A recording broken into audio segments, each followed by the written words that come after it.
1 Corinthiens le chapitre 14, verset 1. Et ensuite,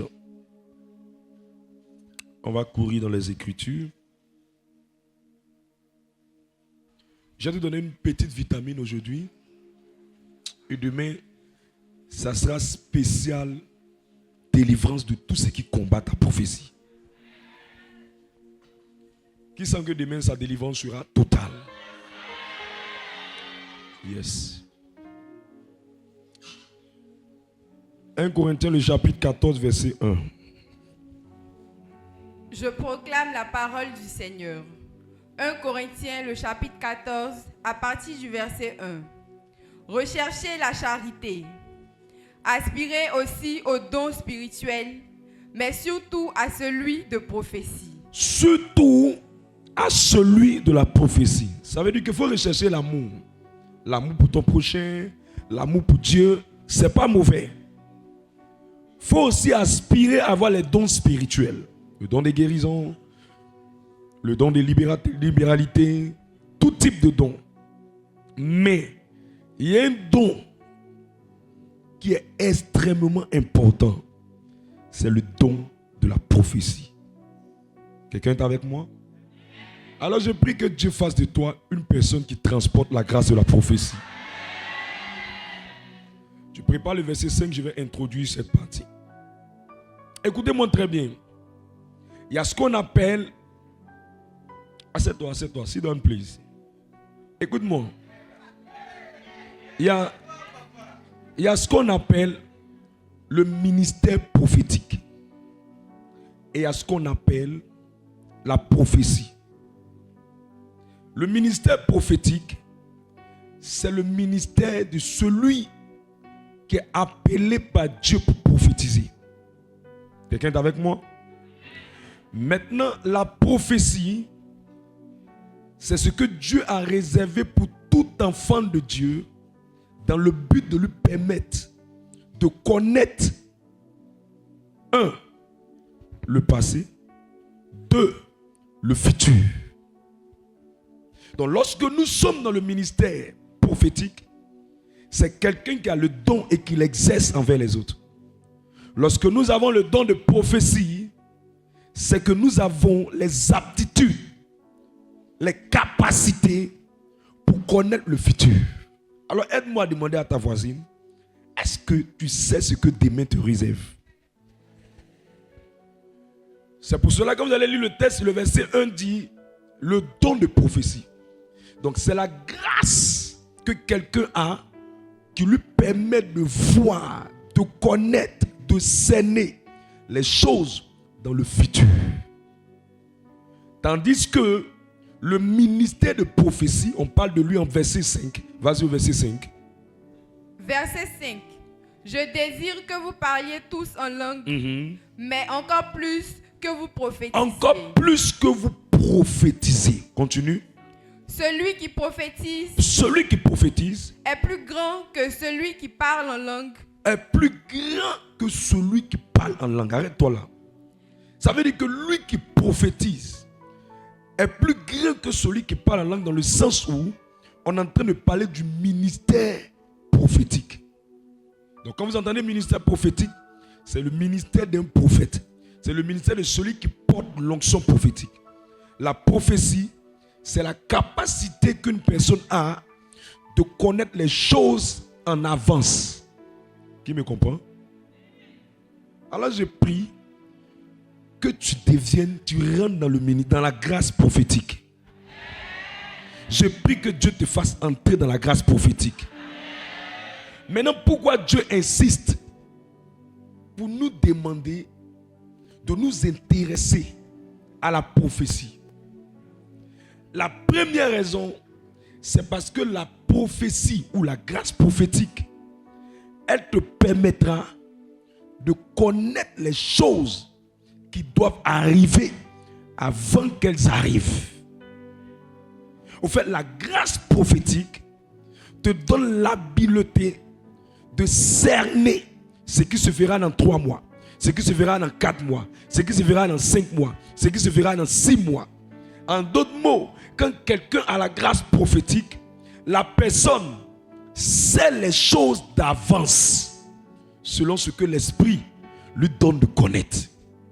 Or, ce que beaucoup d'entre nous ont raté, c'est parce qu'ils ont pris des mauvaises décisions. Et les mauvaises décisions étaient animées par quoi? Elles ont été animées par le fait qu'elles n'ont pas su des choses qu'elles devaient savoir. Quelqu'un comprend ce que je veux dire? Elles n'ont pas connu des choses qu'elles devaient connaître. Elles n'ont pas eu la révélation des choses qui étaient cachées. Donc le ministère, la grâce prophétique va vous aider à voir les choses d'avance. Et mon but, ce n'est pas le ministère prophétique. Ce n'est pas de faire en sorte que tout le monde ici commence à prophétiser. Non. Mon but, c'est de faire en sorte que chacun transporte ou active la grâce prophétique. Quelqu'un est avec moi? Et pour que cette grâce prophétique soit bien mise en application dans la vie de chacun, il faut que chacun la désire. Dis à ton voisin, il faut désirer cette grâce. Il faut désirer cette grâce. Regarde, ce qui est bien avec la grâce prophétique ou la prophétie, elle agit et elle influence le temps. Elle agit et elle influence même le temps. Parce qu'elle te révèle ce qui n'est pas encore arrivé. Elle te révèle ce qui est dans le passé. C'est pourquoi la grâce prophétique a une influence sur le temps. Or, le temps, c'est hier, aujourd'hui et demain. Or, la prophétie, elle agit sur hier et elle agit sur demain. Parce que tu sais ce que tu as vécu hier. Si tu sais ce qui s'est passé dans ta famille hier. Si tu sais les réalités de ton histoire d'hier. Et que tu sais à quoi Dieu t'appelle pour demain. Naturellement, tu as une vie qui sera paisible. Parce que tu sauras comment tu vas fonctionner. Tu auras la visibilité de la vie. Un bon chauffeur qui roule bien, c'est celui qui voit mieux dans les vitres. Quelqu'un comprend ce que j'en ai dit? Mais un chauffeur qui va dandiner sur la route ou cogner les gens ou verser l'eau sur les gens, c'est parce qu'il n'a pas une très bonne visibilité. Je prie que la prophétie la descende sur toi. Je prie que la prophétie la descende sur toi. Maintenant, dans la prophétie, il y a plusieurs chapitres. Il y a un chapitre ou un module ou un aspect de la prophétie qu'on appelle la révélation. La révélation, c'est quoi? C'est cette capacité qu'a la prophétie de te révéler demain. Et je vais développer ça tout à l'heure. Mais il y a une facette aussi de la prophétie qui est puissante. Elle, on l'appelle la création.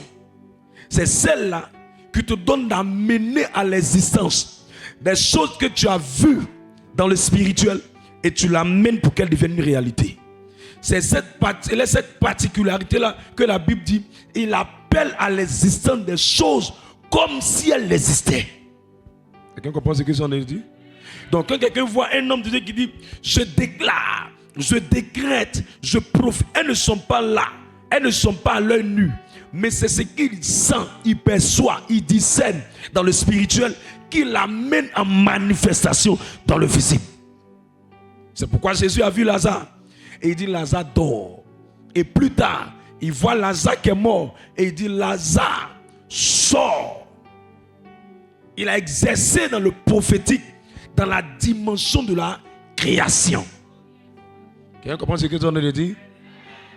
Elle voit son enfant n'est pas mal. Son enfant, elle a mis son enfant au monde. Et puis elle attrape son enfant. Elle dit tu seras un grand dans ce pays. Tu seras un grand dans ce pays. Elle exerce dans la dimension de la création. Alors que la grandeur n'est pas encore là. Parce qu'il a encore un petit garçon ou il a encore un petit. Mais elle exerce dans la création en disant ce qu'elle sent dans le futur, dans le présent. Donc quand quelqu'un exerce par la prophétie de création, il dit des choses qui ne sont point comme si elles étaient. Quelqu'un est avec moi? C'est pourquoi les parents deviennent les prophètes de leurs enfants. Alors demande à ton voisin, est-ce que ton papa était ton prophète? Demande-lui si ta maman était ta prophétesse. Il y a des gens, on a dit qu'ils sont bêtes comme ton fille. Mais je suis venu annuler toutes ces choses-là. Et susciter une armée d'hommes et de femmes qui vont opérer dans la prophétie. Opérer dans la prophétie. Est-ce que tu es avec moi? Prenez un autre texte très intéressant que j'ai aimé. Actes le chapitre 2, verset 17. Actes le chapitre 2, à partir du verset 17. Dans les derniers jours. Dans les derniers jours, nous sommes dans les derniers jours. Dit Dieu. Dit Dieu. Je répandrai de mon esprit sur toute chair. Je vais envoyer le Saint-Esprit sur beaucoup de personnes. Vos fils et vos filles prophétiseront. Vos fils et vos filles vont faire quoi? Vont prophétiser. Demande à ton voisin, est-ce que tu prophétises? C'est que le Saint-Esprit n'est pas bienvenu sur toi. Parce qu'il dit quand le Saint-Esprit va se répandre sur les chairs, les gens vont avoir l'envie naturelle de prophétiser.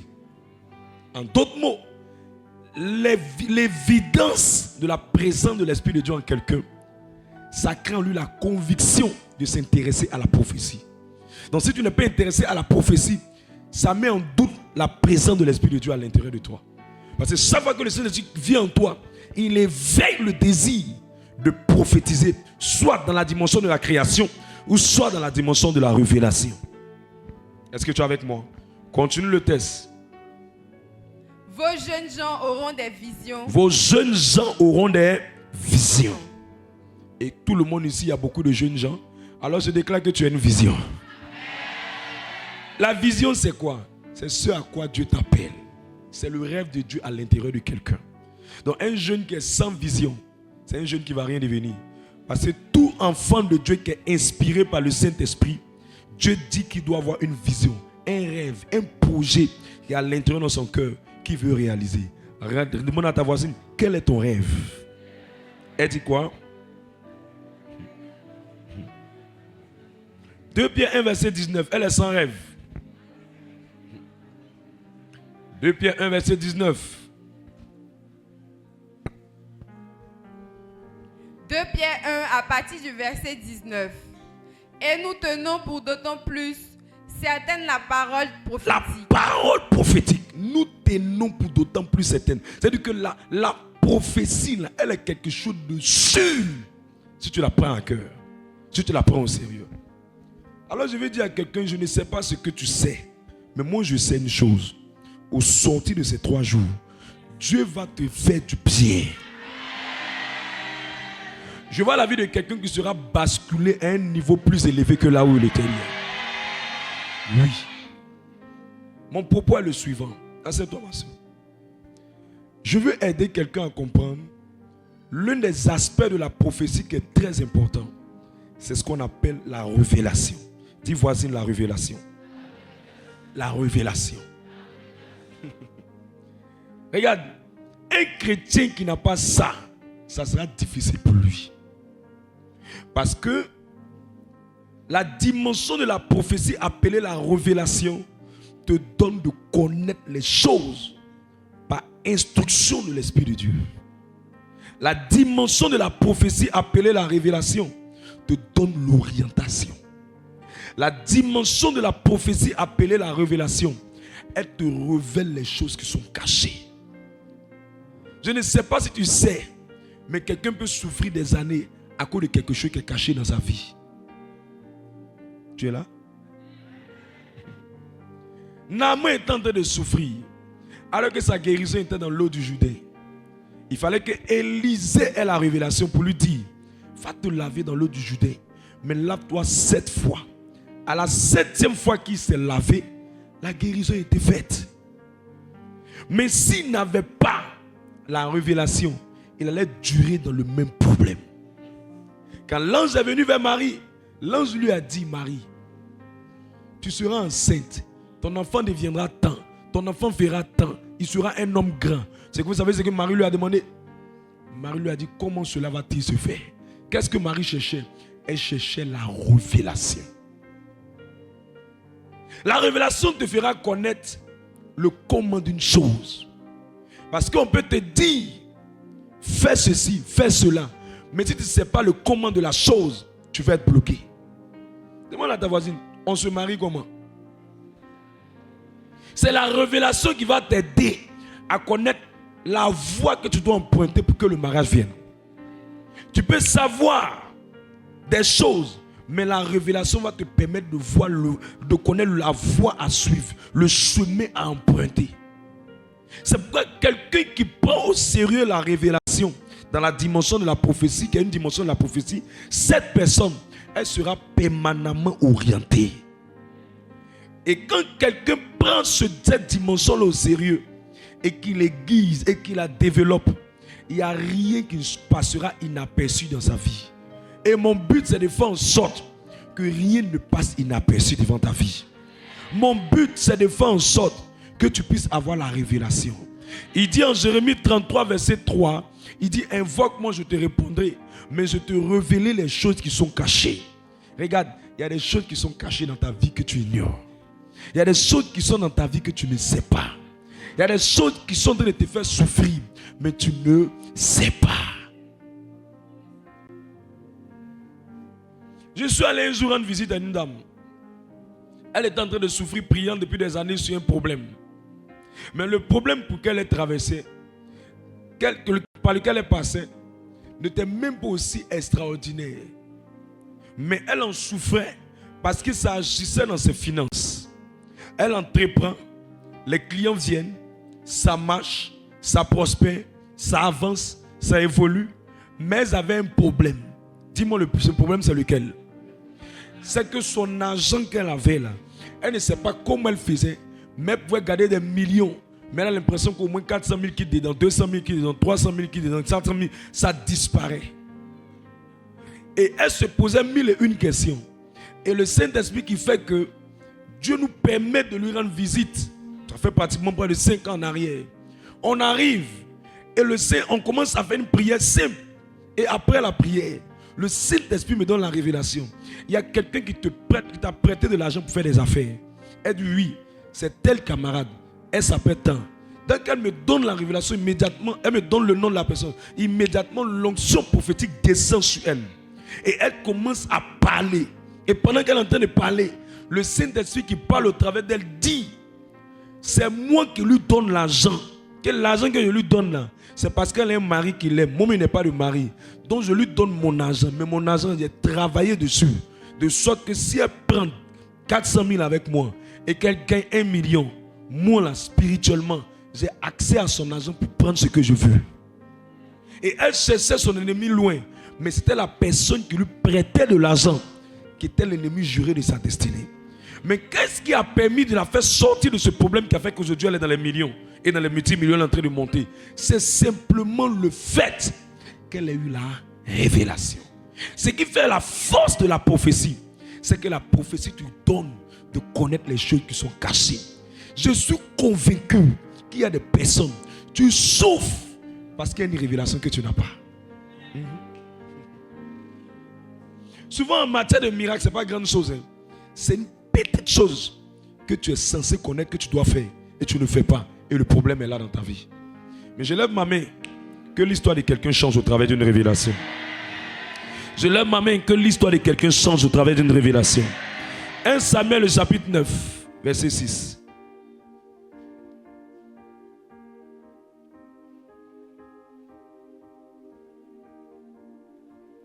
1 Samuel, le chapitre 9, à partir du verset 6. Le serviteur lui dit, voici, il y a dans cette ville un homme de Dieu. Un homme de Dieu, un man of God. Et c'est un homme considéré. C'est un homme considéré. Tout ce qu'il dit ne manque pas d'arriver. Tout ce qu'il dit ne manque pas d'arriver. Regarde, on reconnaît un homme de Dieu qui porte l'onction prophétique dans sa capacité à voir ce qu'il dit se réaliser. Si quelqu'un porte une onction prophétique, ce qu'il va dire, ça ne manquera pas de s'accomplir. Et je prie que ce qui va sortir de ma bouche ne manque pas de s'accomplir cette saison. Allons-y avec la suite. Allons-y donc. Peut-être nous fera-t-il connaître le chemin que nous devons prendre. Peut-être nous fera connaître le chemin que nous devons prendre. C'est quelle dimension de la prophétie? La révélation. Ah, quelqu'un souffre parce qu'il n'a pas la révélation. Mais je viens abréger ses souffrances dans le nom de Jésus-Christ. Verset 7. Saül dit à son serviteur, mais si nous y allons, Que porterons-nous à l'homme de Dieu? Que porterons-nous à l'homme de Dieu? Parole du Seigneur notre Dieu. Alors, l'une des manières de déclencher la révélation dans la prophétie, c'est la sensibilité prophétique. L'une des manières de déclencher la révélation dans la prophétie, c'est la sensibilité prophétique. Comment une maman peut être en train de pleurer, le résultat de ton enfant baisse. Tu n'es pas prophétique. Pour que Dieu puisse, tu n'es pas sensible prophétiquement. Pour que Dieu te donne la révélation pour savoir qu'est-ce qui fait que son résultat a baissé. Alors que les premiers examens, les premières compositions, c'était bien. Mais il y a quelque chose qui cloche. Tu as besoin d'une révélation. Au lieu de t'asseoir pour pleurer comme si tu es au funérailles, si tu peux opérer dans le prophétique, tu auras la révélation pour voir. Est-ce qu'il y a pas un ami sorcier qui lui a donné ses gaufres tout? Est-ce qu'il n'y a pas quelqu'un qui lui a donné un bonbon à sucer quelque part? Est-ce qu'il n'y a pas une mauvaise influence qui est rentrée dans la vie de cette personne? Mais tu n'as pas la révélation, tu es Chanel. Or la Bible me dit en Romains le chapitre 8 que seuls ceux qui sont conduits par l'Esprit de Dieu sont les fils de Dieu. En d'autres mots, on ne peut pas être conduit par le Saint-Esprit sans être une personne qui est sensible à la révélation de Dieu.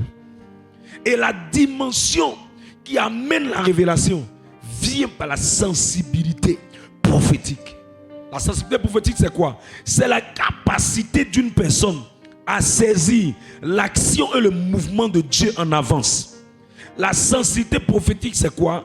C'est la capacité qu'une personne a pour saisir l'action et le mouvement de Dieu en avance. Parole du Seigneur notre Dieu. Jérémie 48, verset 13. Prends ça. Jérémie 48, verset 13. Jérémie 48, à partir du verset 13. Moab aura honte de Kémosh, comme la maison d'Israël a eu honte de Bethel, qui la remplissait de confiance. Regarde, le gars il est arrivé, on lui a dit il aura honte. Ça veut dire qu'il y a des gens déjà, ils sont là. Et puis dans le monde prophétique, quelqu'un a déjà prévu que toi tu as honte. Mais si tu avais la révélation, cette honte-là, tu l'aurais déjà annulée. Mais tu dors comme un vieux ventilateur. Aucune révélation dans ton rêve. Mais je lève ma main. Que quelqu'un devienne sensible cette saison. Prenez notre texte. 2 Rois 13, verset 18. La sensibilité prophétique, c'est poser des actions prophétiques inconsciemment, mais qui produisent des effets immédiats. La sensibilité prophétique, c'est poser des actions prophétiques inconsciemment, mais qui produisent des effets immédiats. Allons-y. 2 Rois 13, 18. 2 Rois 13, 18. Élisée dit encore. Élisée dit encore. Prends les flèches. Et il les prit. Il les prit. Élisée dit au roi d'Israël, frappe contre terre. Et il frappa 3 fois et s'arrêta. L'homme de Dieu s'irrita contre lui. L'homme de Dieu s'irrita contre lui. Parce que lui, il a mis les flèches. Il a tiré une fois, il a tiré 2 fois. À la 3e fois, il s'est arrêté. L'homme de Dieu maintenant est fâché contre lui. Pourquoi? Il fallait frapper 5 ou 6 fois. Il fallait frapper 5 ou 6 fois. Alors tu aurais battu les Syriens jusqu'à leur extermination. Jusqu'à leur extermination. Maintenant, tu les battras 3 fois. Ça veut dire que lui, pendant qu'il mettait la flèche, il tirait 1 fois, 2 fois, 3 fois. Il était en train de gagner ses adversaires 3 fois. Or, l'homme de Dieu dit, si tu étais sensible prophétiquement, tu allais savoir que l'action que tu es en train de poser là, tu devais le poser 5 fois ou 6 fois pour les gagner 5 fois et 6 fois. Regarde, quand quelqu'un est sensible prophétiquement, la personne peut être assise dans la salle. On dit à tout le monde d'acclamer. Mais lui, il sent que Dieu lui demande d'acclamer plus fort que les autres. Et dans son acclamation, il est en train de souffler les sorciers de sa famille. Parce que sensibilité prophétique t'amène à poser des actions que tu n'es pas censé poser. Mais et que inconsciemment tu poses. Mais ces actions-là produisent des effets dans la vie naturelle. Lui, c'était 3 fois qu'il a senti. Alors que s'il était spirituel, il allait trapper plusieurs fois. Il y a des personnes qui viennent. Dieu te donne une instruction. L'offrande qui est dans ta main là, donne 5 000. Le diable te dit donne 2 000. La bénédiction qui vient, c'est une bénédiction qui vient, c'est 20 000 qui vient. Alors que Dieu voulait t'amener 1 million. Mais comme tu n'es pas sensible, tu as regardé les 2 000 de ton voisin qui l'a fait sortir. Et tu as dit comme lui il a fait sortir 2 000. Moi aussi il a fait sortir 2 000. tu es charnel prophétiquement. Tu n'es pas spirituel. Il lui dit, mais toi, tu aurais dû te frapper 6 fois. C'est quoi le problème avec toi? Mais pourquoi tu frappes pas autant? C'est parce qu'ils ne sont pas sensibles spirituellement. Beaucoup de personnes font du copier-coller, mais ne sont pas sensibles spirituellement. Il y a des gens qui se réveillent le matin. Dieu dit, mets de l'eau bénie dans ta maison. C'est parce qu'il sait qu'il y a quelqu'un qui va rentrer chez toi, que tu ne sais même pas, qui viendra avec une mauvaise intention. Mais comme tu n'es pas sensible prophétiquement, tu es assise et puis tu es là. Tu ne fais pas ce qu'on te demande. Tu dis, oh, c'est ma pensée. Oh, c'est quelque chose. Alors que Dieu est en train de donner une instruction qu'elle va avoir un effet. Mais c'est un acte prophétique. Mais tu as méprisé. Si tu ne me crois pas, va demander à Jésus. Il a dit, remplissez d'eau ces jarres. L'eau et puis le vin. Il n'y a même pas un rapprochement. Souvent les actions prophétiques que Dieu te demande de poser, c'est anodin. Mais leurs effets sont puissants dans le monde physique. Ça ne ressemble à rien. Mais dans le monde physique, ça produit quelque chose d'immédiat. Mais toi, tu n'es pas spirituel. Tu n'es pas sensible. Tu ne sais pas ce que Dieu est en train de te dire. Pourquoi il est en train de dire? Qu'est-ce qui se passe? Lui, on ne lui a pas dit qu'il y a un combat qui est mené contre lui. On lui a dit, il faut tirer les flèches seulement. Il ne comprenait pas que ce qu'il est en train de faire. C'est pour ça qu'un chrétien qui vient à la prière, qui est sensible prophétiquement, il ne fait pas ce que ses voisins font. Il fait ce que le Saint-Esprit lui dit de faire. Parce qu'on est tous ensemble, mais on n'a pas le même prix devant Dieu. On est tous ensemble, mais on n'a pas la même destination devant Dieu. On est tous ensemble, mais on n'a pas les mêmes combats devant Dieu. Quand tu es sensible prophétiquement, tu sais ce que Dieu te dit qui est différent des autres, mais c'est en train de produire quelque chose dans ta vie. Tu n'as pas idée. Si tu ne me crois pas, demande à Moïse. La Bible dit que les mains de Moïse étaient tenues debout. Pendant que Moïse tenait ses mains, Aaron et Hur le soutenaient. Mais plus les mains de Moïse étaient debout, physiquement, il gagnait des territoires. Je ne sais pas comment t'expliquer, mais souvent les actions prophétiques n'ont rien à voir avec la logique humaine. J'ai vu des personnes qui sont des chauffeurs de taxi. Dieu leur a mis à cœur de porter veste pour conduire le véhicule. C'est en portant veste qu'ils ont rencontré des autorités. Et la personne a dit, désormais tu deviens mon chauffeur. Et ce n'est pas le chauffeur de n'importe qui. C'est le chauffeur d'un haut gradé, souvent une grande personnalité. Mais c'est l'action prophétique là qui a provoqué la réaction céleste. Beaucoup de gens ne sont pas sensibles. Beaucoup de gens ne sont pas sensibles. C'est pourquoi ce que Dieu veut faire, il n'arrive pas à le faire. Mais je lève ma main cette saison. Que quelqu'un devienne sensible prophétiquement. Que quelqu'un devienne sensible prophétiquement. S'il s'agit de toi, lève-toi et dis, Seigneur, donne-moi d'être sensible. Assieds-toi. Makabradou shebelebelebele. Ah, mali manoucha. Remene manoucha bradika. Psaume 32, verset 8. Ah, donne-nous d'avoir des gens sensibles. Les uns sont plus sensibles. Regarde, souvent là tu sors. Tu veux sortir.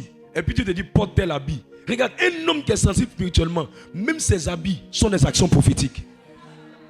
Tu ne peux pas comprendre. Est-ce que tu sors, tu sais qui tu as croisé? C'est lui qui sait. Mais tu n'as pas compris.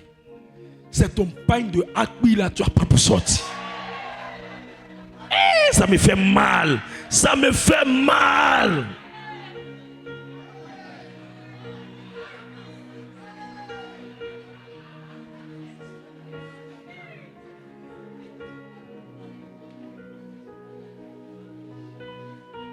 Tu sortais, tu étais là, tu dis, Seigneur, je ne sais pas pourquoi, je veux un enfant.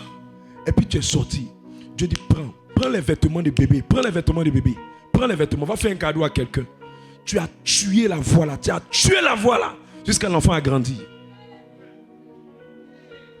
Et l'effet que ça devait produire a été tué. Ce qui est bizarre avec l'instruction prophétique, c'est qu'elle a un temps de péremption. Si Dieu t'a dit aujourd'hui que tu ne fais pas aujourd'hui, il peut te laisser demain, tu ne fais pas demain, c'est fini. Hein? Parce qu'il n'a pas tout le temps. Je prie que quelqu'un devienne sensible. Lis-moi le texte. Psaume 32, verset 8. Je t'instruirai et te montrerai la voie que tu dois suivre. Je te conseillerai, j'aurai le regard sur toi. Je te conseillerai, j'aurai le regard sur toi. Est-ce que vous savez pourquoi certaines personnes demandent la protection à Dieu, Dieu ne les protège pas? Au fait, Dieu te protège là où il t'a demandé de partir, puis où tu es parti. Regarde, je t'explique pour que tu comprennes facilement. C'est dans les chemins dans lesquels Dieu t'a conduit, c'est là-bas qu'il te protège. Là où il ne t'a pas envoyé, il ne te protège pas. Pourquoi certaines personnes font des accidents qu'elles ne doivent pas faire? Au fait, ce n'est pas parce que Dieu ne voulait pas te protéger, hein, mais il t'a dit de ne pas partir, tu es parti. C'est pour ça qu'il te donne l'accident, au moins pour qu'au moins une partie de toi soit un peu blessée. Et puis tu as tiré la leçon pour la prochaine fois. Sinon, logiquement, la meilleure intervention de Dieu, c'est tout faire pour que tu ne sois touché en aucun cas. Mais si tu as pris un coup, tu as senti des égratignures, c'est qu'il y a une correction que Dieu voulait te donner parce que tu n'as pas été sensible à sa voix. Une personne qui est sensible prophétiquement, elle sait que les fois où elle a des insomnies, c'est Dieu qui est en train de la mener à prier. Mais à raison, c'est maintenant elle cherche zouk. Elle cherche zouk pour dormir.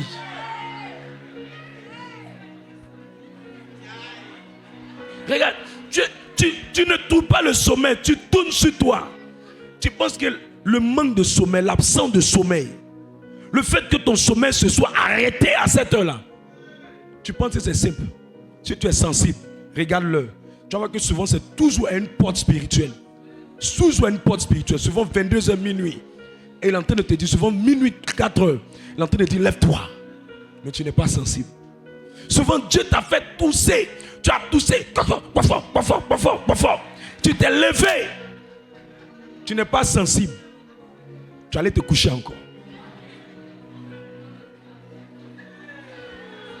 En fait, la sensibilité, c'est connaître le mouvement de Dieu. Le mouvement de Dieu. Fais bien ce que tu es en train de faire.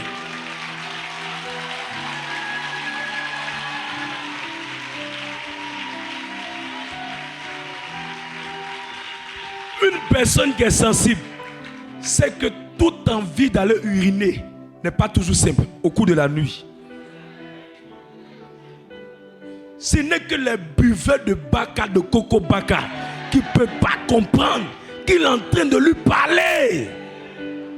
Parce que souvent, ce n'est pas pour maintenant. Souvent, c'est pour dans 2 mois. Souvent, c'est pour dans 3 mois. Ça peut être un malheur qui veut te faire éviter. Ou ça peut être un bonheur qui veut te faire saisir. Et tu n'as rien compris. Toi, chez toi, la seule manière pour Dieu d'agir, c'est que tu te lèves, tu pries, et puis Dieu agit. Non. Non. La sensibilité. Ah, Saint-Esprit, donne à quelqu'un de devenir sensible. Donne à quelqu'un de devenir sensible. Je te montrerai la voie que tu dois suivre. Job 33, verset 14 à 16. Rends-nous sensibles. En cette saison de la fin, là, si tu n'es pas sensible, habiter est trop risqué. Je vais te raconter mon histoire. À la Palmeraie, une soeur, elle a reçu un monsieur. Elle dit, oh, joli garçon.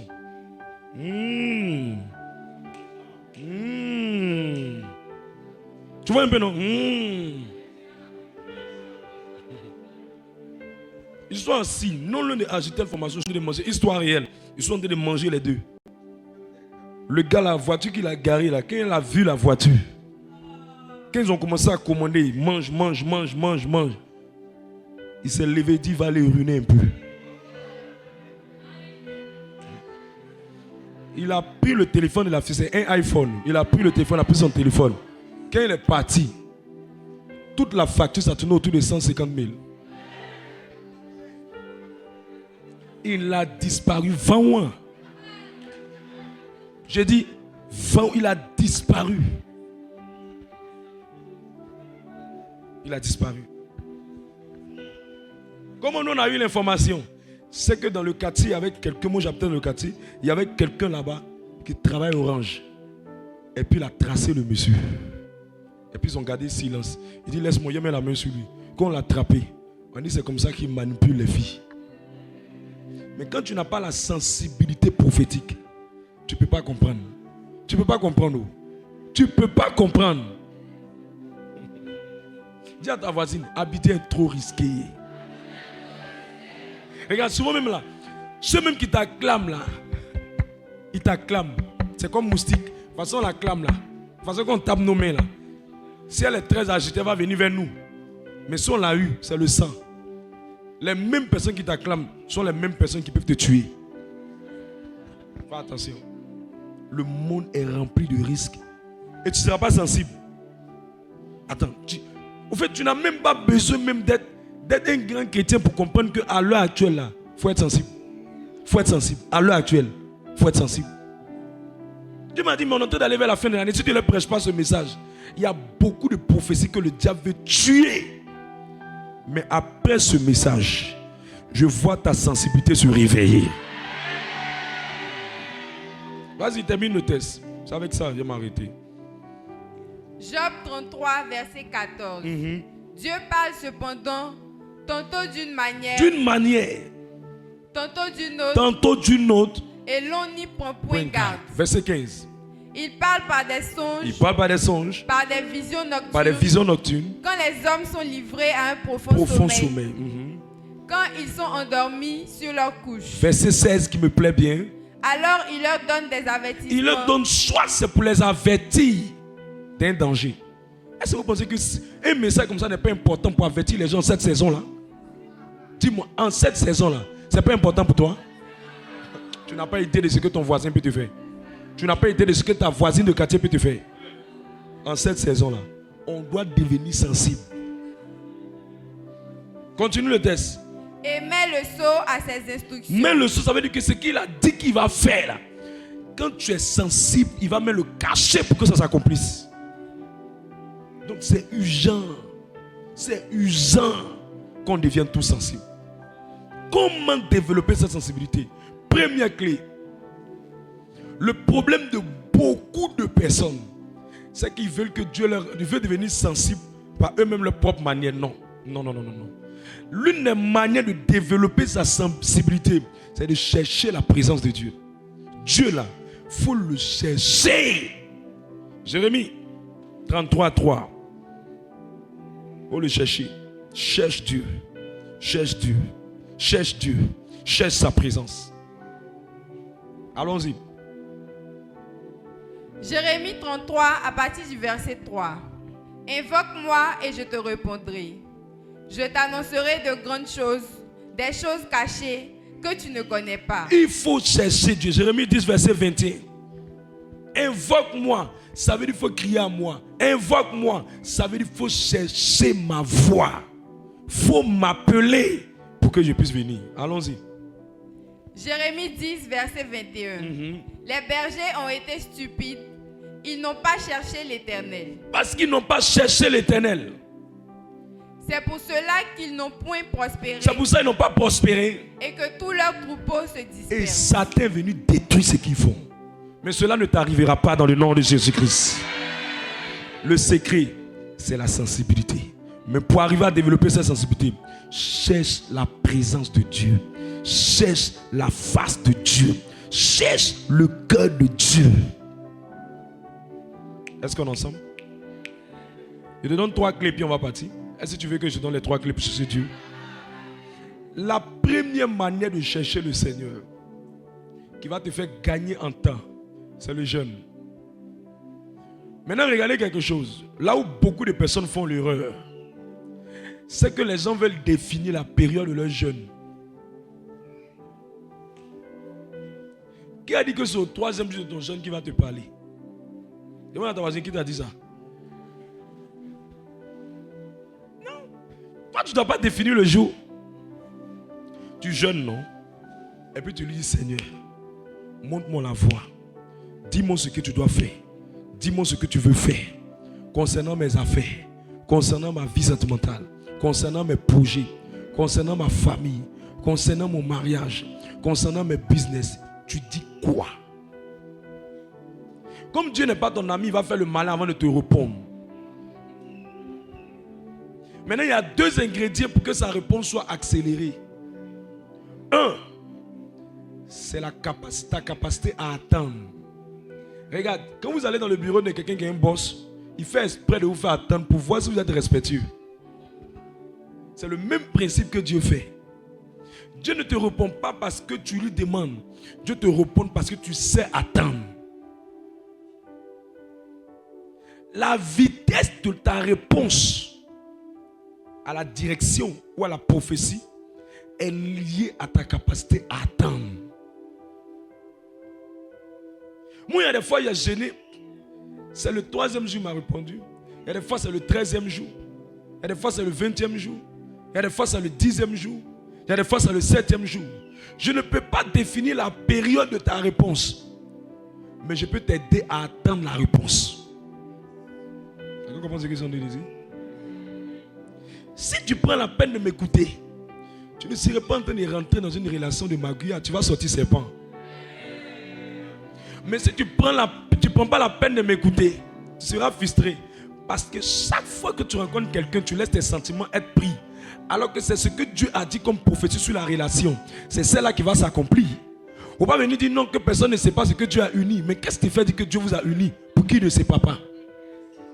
C'est quand tu vas lui demander dans la prière, est-ce que lui et moi on peut être ensemble? Est-ce que elle et moi on peut aller ensemble? Est-ce que lui et moi cette relation peut marcher?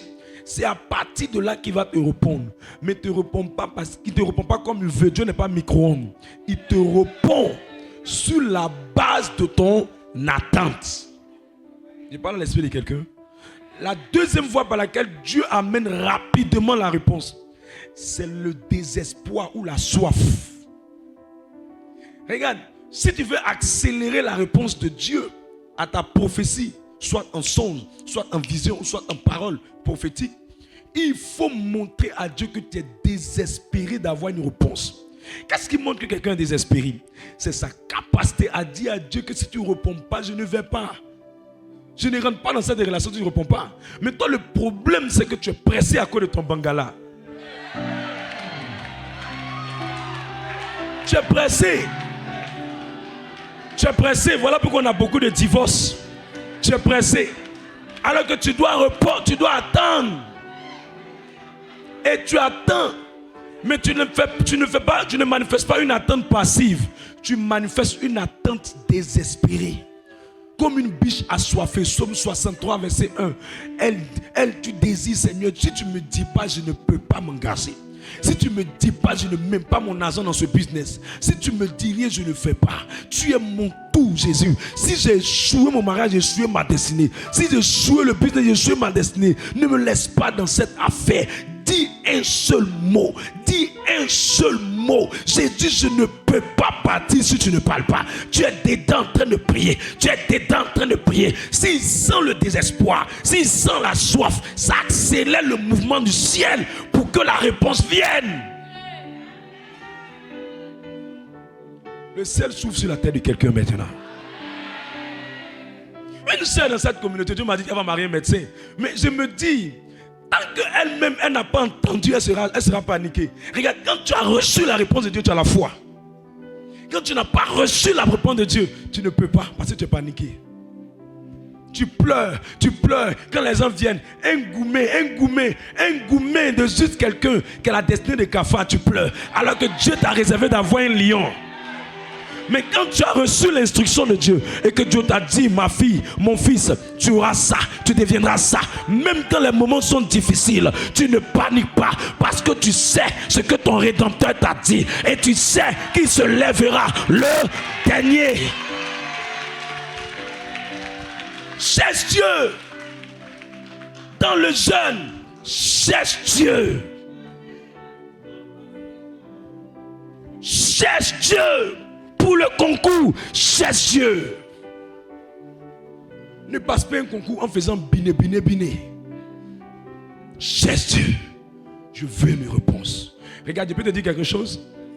Même quand Dieu n'a pas ouvert la bouche pour crier dans le ciel, ma fille, mon fils, le simple fait que tu l'aies considéré pour avoir une réponse, il t'évite toujours de faire des erreurs. Souvent même, ce n'est même pas la réponse qu'il attend.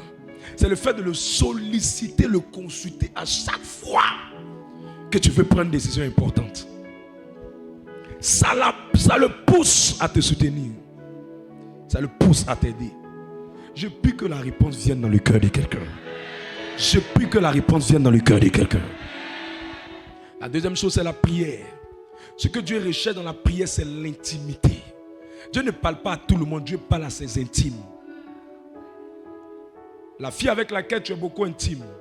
Regarde, quand ta femme t'appelle, même si elle t'appelle sur un autre numéro, tu sais que c'est elle, vrai ou faux? Qu'est-ce qui fait ça? C'est l'autre intimité. C'est le Dieu auquel tu es intime que tu peux entendre facilement sa voix. Si tu améliores la qualité de ton intimité avec Jésus, tu vas entendre facilement sa voix. Travaille sur comment te rapprocher de lui. Travaille comment te rapprocher de lui au travers de l'intimité. Seules les personnes intimes sont admises à entendre facilement la voix de Dieu. Quelqu'un comprend ce qu'ils ont dit? 3 choses qui permettent de devenir intime. Première chose, la pureté de cœur. Un cœur qui est pur, un cœur qui fait l'effort de travailler à sa pureté. Deuxième chose, un cœur qui adore beaucoup. Un cœur qui adore beaucoup. Mais il y a de faux adorateurs et de vrais adorateurs. Les vrais adorateurs pleurent devant sa présence. Les vrais adorateurs sont toujours soumis à sa présence. Les vrais adorateurs cherchent Dieu dans les moments de haut, dans les moments de bas. Les vrais adorateurs, même quand Dieu ne l'a pas répondu aujourd'hui, ils savent que quand souvent la prière ne vient pas comme réponse, c'est que la prière vient comme rechargement. Souvent quelqu'un dit, mais lui il n'a pas beaucoup prié puis Dieu agit. Non, c'est la recharge de ces prières qui ont agi aujourd'hui. Parce que souvent la prière te donne une réponse immédiate. Souvent la prière te donne d'être rechargé pour une circonstance future. Il parle à quelqu'un. C'est pour cela que je peux dire, si ta cherché Dieu n'est pas venu, ça veut dire, en continuant de le chercher, c'est lui-même qui a cherché à venir vers toi. N'arrête pas. Cherche Dieu. Cherche Dieu. Cherche Dieu dans la prière. Et ça se développe dans l'intimité. Tu ne dois pas limiter le temps que tu passes avec lui. Somme 50 à partir du verset 3. Seigneur, aide quelqu'un à devenir intime à l'Esprit de Dieu.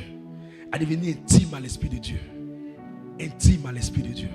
Tu sauras ce que Dieu dit. Regarde, beaucoup ont perdu leur don, leur grâce prophétique parce qu'ils ont arrêté de développer l'intimité avec Jésus. Je viens ouvrir le ciel de l'intimité avec Jésus. Je viens ouvrir le ciel de l'intimité avec Jésus. En fait, je veux aider quelqu'un. Regarde, les sorciers ne sont pas forts. Hein. C'est juste que vous n'êtes pas sensibles. C'est ça qui fait qu'ils vous prennent dans leur piège. Ceux ne sont pas forts. Ils ne sont pas forts. On va venir faire ta délivrance. Si tu habites dans une maison de sorciers, tu n'as pas le niveau spirituel pour le fuir. Mais il y a Joseph. Joseph met Jésus au monde. Et il met Jésus au monde, non? En Matthieu, le chapitre 2. Dieu même vient dire à Joseph, il faut prendre l'enfant là, il faut fuir. Il y a des mondes dans la vie là, Dieu veut que tu fuis des sorciers. Mais comme toi, tu n'as pas la sensibilité, tu ne sais pas qu'il y a des saisons là, tu n'as pas le niveau pour les affronter. Dieu dit cache-toi. Mais tu ne sais pas te cacher. Tu passes. Mais je vois l'Esprit de Dieu t'aider cette saison. Je vois l'Esprit de Dieu t'aider cette saison. Si Joseph a fui avec Jésus, Saint Joseph à 10 ans, on dit il a fui. Attends, tu n'as pas compris. Je dis, regarde la paroisse. Saint Joseph à 10 ans, m'ont dit Jojo là. À un moment donné, le Saint-Esprit a dit, divinement averti, Joseph a fui. C'est-à-dire quand le Saint-Esprit, tu sais écouter le Saint-Esprit, tu sais à quel moment il faut te dévoiler et à quel moment il faut te cacher. Vous comprenez ce qu'ils sont en train de dire là? Ils sont en train de dire que les sorciers sont en train de retarder. Et puis on te dit, Seigneur, enlève-moi de la sorcellerie, enlève-moi de la sorcellerie. Il y a des moments où il faut te cacher. Il faut te cacher. Moi je connais quelqu'un, il a une dernière voiture V8. Et c'est une voiture présidentielle. Quelle est la rencontre de famille là? Il va en haut.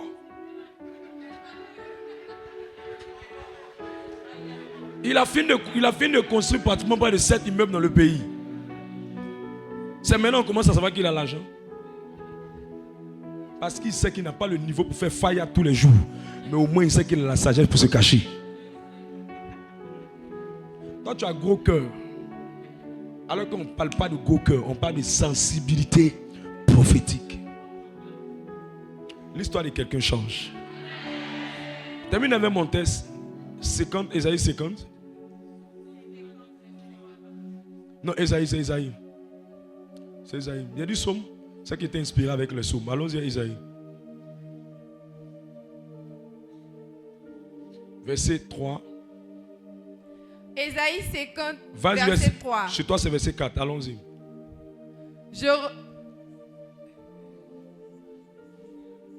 Vas-y, c'est ça. Ésaïe 50, verset 4. Le Seigneur éternel m'a donné une langue exercée pour que je sache soutenir par la parole celui qui est abattu. Il éveille chaque matin, il éveille mon oreille pour que j'écoute comme écoutent des disciples. L'une des manières de développer sa sensibilité, c'est être une personne qui est très matinale. Dieu parle beaucoup plus tôt le matin que la nuit. C'est pour ça que si tu es honnête avec toi-même, toi te rends compte que tu fais plus de rêves à l'aube que tu ne fais de rêves tard dans la nuit. Si tu es honnête avec toi-même. À moins que tu aies un kabato, en fait, souvent quand tu as un kabato, là, souvent c'est la nuit. En fait, la nuit où tu te rêves, tu fais les songes là. En fait, c'est beaucoup dans ton fond, c'est ça qui fait que tu rêves. Sinon, les vrais rêves où Dieu veut te parler, il y a des rêves où tu es rassasié. Et puis il y a des rêves où Dieu veut te parler vraiment. C'est généralement à l'aube, tôt le matin, tôt le matin. Est-ce qu'il est en train de dire? Maintenant, ceux avec qui Dieu parle le plus, il dit, comme écoute des disciples. Un homme discipliné, c'est un homme qui a la capacité de se discipliner pour se réveiller tôt le matin. Dieu va lui parler. Si vous voulez faire une expérience, levez-vous tôt le matin et puis ne faites rien. Vous allez vous rendre compte que le matin, il y a près de 1000 pensées qui viennent dans votre esprit. Tôt le matin, 1000 pensées qui viennent dans votre esprit. Et généralement, si à cette période-là, tu as aiguisé la voix de l'Esprit de Dieu, tu vas voir qu'à cette période, le Saint-Esprit va te parler beaucoup. Mais comme tu es Chanel, et puis tu devrais être tôt le matin, généralement c'est les bruits, Baka, Abidjan, ce qui se passe. Sinon, normalement à cette heure-là, Dieu veut te parler. Mais tu ne lui as jamais donné la possibilité de te parler à cette heure. Vous savez comment c'est qu'ils ont dit? Mais il faut arriver à une discipline pour te réveiller tous les jours tôt le matin. Pour que la voix de Dieu devienne plus aiguisée dans ton esprit. Sinon, chaque matin, Dieu te parle. Je prie que chaque matin, on ne te donne pas à manger la viande des sorciers. Mais que tu entendes la voix du Saint-Esprit. Que tu entendes la voix du Saint-Esprit. La vie de quelqu'un est bouleversée cette saison. Alors je m'arrête ici pour aujourd'hui.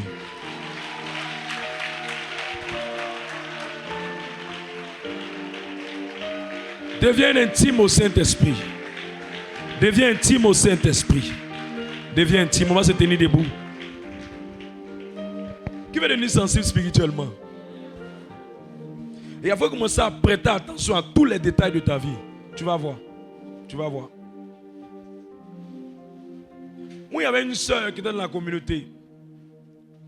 Maintenant, elle n'est plus là. J'ai vu qu'elle avait des vêtements qu'elle portait. Et je me suis rendu compte que la plupart des vêtements qu'elle portait tiraient sur des couleurs qui la mettaient dans la nostalgie.